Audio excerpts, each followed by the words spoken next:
Bonjour et bienvenue dans votre Maurienne Mag. Aujourd'hui nous sommes au col du Chaussy à l'espace nordique du Grand Coin. Allons à la découverte de cette zone naturelle et rejoignons tout de suite nos invités.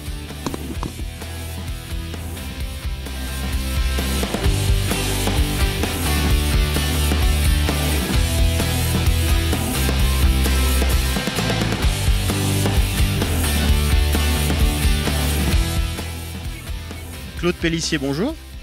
Alors vous êtes le maire de Montémont et on est ici aujourd'hui à l'espace nordique du Grand Coin.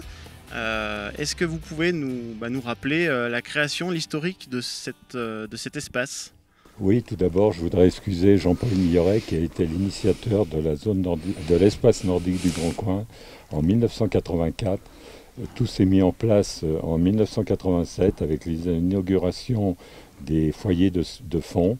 Il y a eu beaucoup de travail pour trouver toutes les pistes, les modeler et arriver à ce que c'est aujourd'hui. Je pense qu'il y a eu un énorme travail de fait et aujourd'hui on apprécie, l'espace nordique est très apprécié par de nombreux pratiquants de ski. On a Louis Avanzi, bonjour. Alors vous êtes le président du CIVU, c'est le syndicat intercommunal à vocation unique de l'espace nordique du Grand Coin. Parlez-nous un petit peu de la constitution de ce domaine au niveau technique, comment c'est organisé. Il y a plusieurs communes qui sont rassemblées, c'est ça? Voilà, donc le syndicat intercommunal du massif du Grand Coin est constitué des communes de Montémont, Le Châtel, Pont-à-Mafrey-Montpascal et Montvernier. Il y a un président et des vice-présidents. Et on travaille en commission. Le syndicat donc gère tout ce la gestion donc du domaine, que ça va du balisage au damage, sécurité, les arrêtés adéquats pour être dans les clous. Très bien, alors merci à tous les deux et puis on va donc recevoir deux autres invités pour nous parler du fonctionnement proprement dit de cet espace. Merci.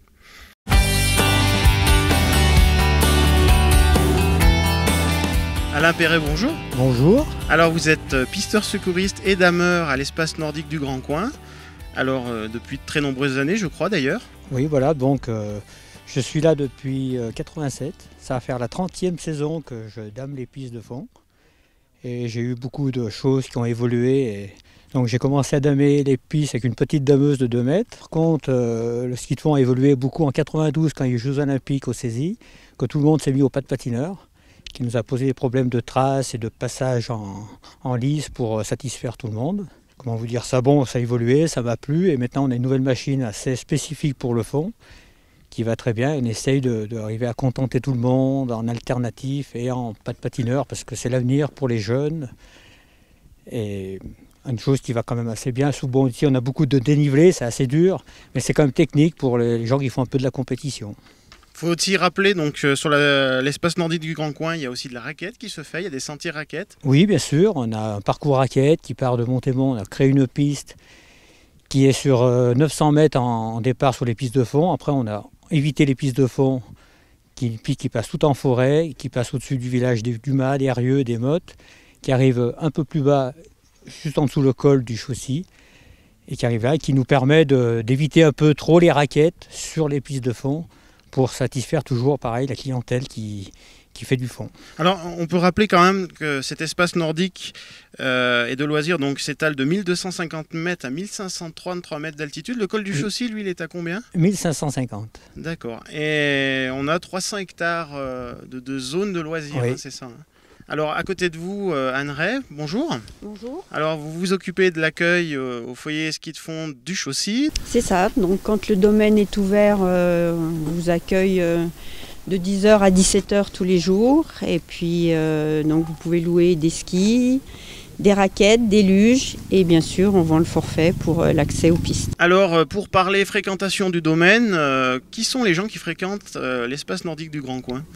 Donc on a les gens de la vallée qui montent surtout le week-end, on a les vacanciers et en semaine des scolaires. Alors des scolaires qui viennent d'où alors peut-être? Cette année on a eu les scolaires qui venaient de Saint-Avre, de Randan et aussi du Châtel-Hermillon. Merci à tous les deux et donc on va parler avec nos invités suivants de la promotion de cet espace. Merci.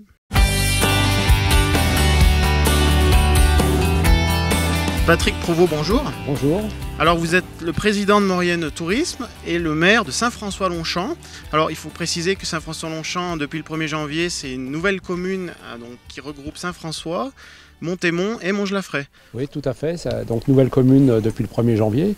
Et les 3 communes historiques ont voulu se regrouper parce que, bon, bien évidemment, on avait des compétences communes, mais surtout on est 3 communes de montagne avec des intérêts communs, tant dans la vie sociale, dans la vie courante des habitants, que bien sûr sur le plan touristique. Alors justement, une commune comme la vôtre, quelle est la synergie qu'elle entretient avec cet espace? Alors, pour revenir sur la création de la commune nouvelle, ça nous a permis de garder la compétence touriste, c'est-à-dire justement la maîtrise de la communication touristique, de la promotion touristique sur l'ensemble du territoire des 3 communes. Et donc, effectivement, notre territoire, il va entre 3 points remarquables, hein, le lac de la Grande Léchère, bien sûr, sur Montgelafray, l'espace nordique du Grand Coin ici, et le 3e point triangulaire, c'est le col de la Madeleine. Et donc, la promotion touristique, elle est effectuée et réalisée par l'Office de tourisme, qui a déjà commencé, disons, qui a déjà fait la promotion du site, aussi bien été qu'en hiver, dans les années précédentes. Alors justement, la communication, c'est un point sur lequel vous vous appuyez un petit peu. Je crois que par rapport à la station de Saint-François, il y a une promotion qui est faite de cette zone, de cet espace nordique. Hein. Alors la communication se fait bien sûr au travers de des réseaux sociaux, oui. Internet. C'est l'Office de tourisme qui maîtrise un petit peu l'ensemble. Il y a la réalisation de documents. Alors physiquement, il y a des gens qui partent en bus, je crois aussi, de la station, qui viennent découvrir cet espace. 50% de la clientèle qui fréquente l'espace nordique du Grand Coin vient de la station de Saint-François, la station même. Et donc, soit ils se déplacent par leur véhicule personnel, soit effectivement en minibus. Bon, il faut savoir que comme l'espace nordique du Grand Coin accueille les activités aussi bien de ski de fond que de raquettes, bon, on a deux types de clientèle qui est intéressante. Et d'ailleurs, il y a l'école de ski qui fait des sorties raquettes où on mène de la clientèle de ski de fond d'une manière un peu régulière, suivant la demande sur la station. D'accord. Alors à côté de vous, Louis Avanzi, qu'on retrouve. Alors parlez-nous un petit peu justement de cette communication. Elle vient d'évoluer. Il y a des choses qui se sont mises en place. Je crois qu'il y a un Facebook, il y a une nouvelle brochure là que j'ai sous les yeux. Ça s'est mis en place récemment. Comment avez-vous travaillé pour développer la communication ? En ce qui concerne la communication, donc je voulais excuser, c'est Rémi Valin qui est adjoint au Châtel, qui est pris pour des raisons professionnelles. Et c'est lui donc qui est chargé de toutes ces nouveautés qui ont été mises en place l'année dernière. Les nouvelles brochures, une page Facebook cette année, un site internet et... pour participer à des pots à l'Office du tourisme de Saint-François, on avait créé aussi des flyers et des roll-up. Très bien, alors je vous remercie et on va donner la parole à nos élus qui vont nous parler d'avenir et de l'avenir de cet espace. Merci.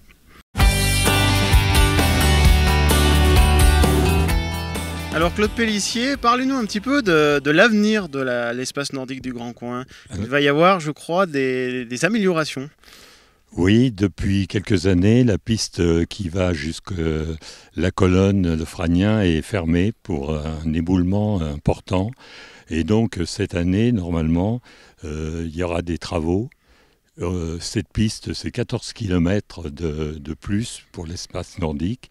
Et c'est une piste qui est bien enneigée l'hiver parce qu'elle est juste derrière le col du Chaussy. C'est une boucle qui est agréable parce qu'elle est vallonnée. C'est un beau circuit. Alors, à côté de vous, il y a Philippe Falquet, bonjour. Alors, vous êtes le maire de Pont-à-Mafrémont-Pascal. Parler d'avenir, c'est aussi parler de pérenniser cette zone, cet espace.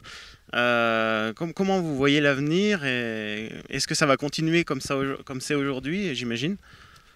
Nous sommes sur un site qui est resté très naturel et je crois que ce site très beau, justement parce qu'il est naturel, il va falloir le préserver et je crois que c'est un peu la marque de fabrique de notre activité.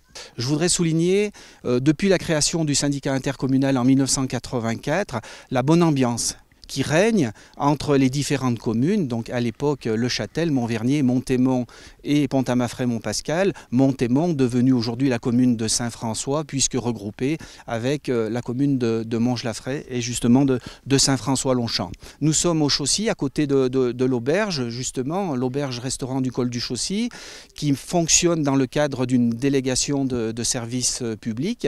Et justement, autour de cette DSP, eh bien, je pense que dans l'avenir, nous pourrons faire développer beaucoup d'activités annexes, c'est ce qui n'existe pas encore totalement aujourd'hui, mais c'est vrai que les thématiques sont très nombreuses au niveau du col du Chaussy, aussi bien l'été que l'hiver. Bien évidemment, l'été, on voit il y a effectivement les gens qui pratiquent les sentiers pédestres, nous voyons énormément de vélos, de motos, d'automobiles aussi, mais au-delà de ces activités, il y a la flore, il y a la faune, et bien évidemment, l'hiver, toutes les activités que l'on connaît pour réussir justement notre avenir, c'est certainement de communiquer davantage. Alors la communication, on en a parlé beaucoup aujourd'hui, mais c'est vrai que c'est vraiment aujourd'hui un vecteur essentiel si l'on veut réussir. Et d'ailleurs aujourd'hui, vous, Maurienne TV, c'est déjà grâce à vous que l'on commence cette télévision qui va aussi,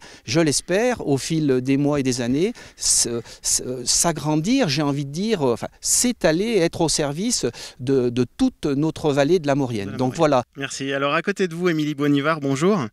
Vous êtes vice-présidente du conseil régional et élue à la commune de Saint-François-Montémont.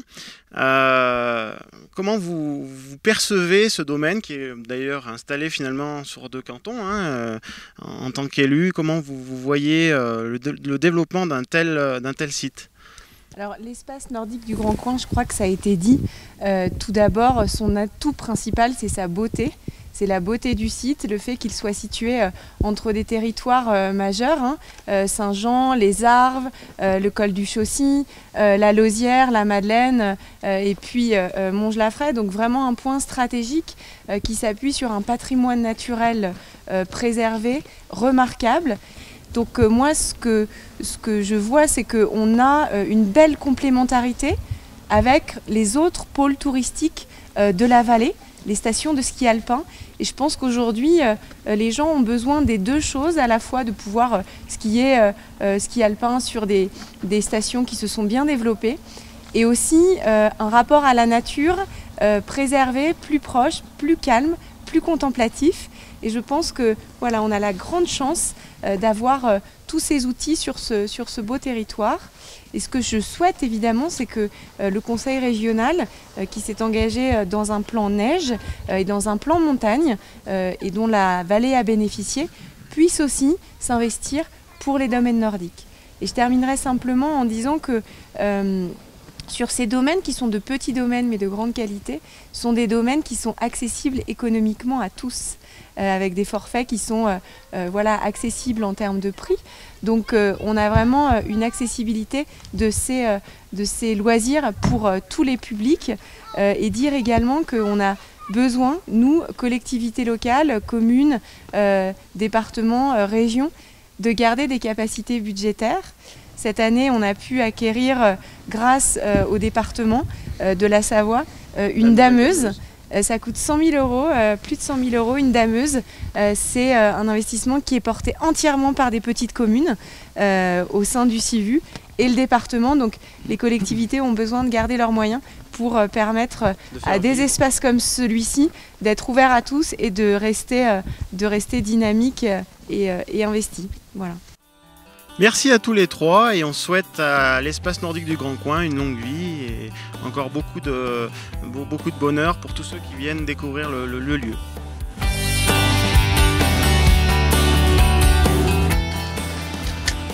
Votre Maurienne Mag est maintenant terminée. Merci de votre fidélité et à bientôt.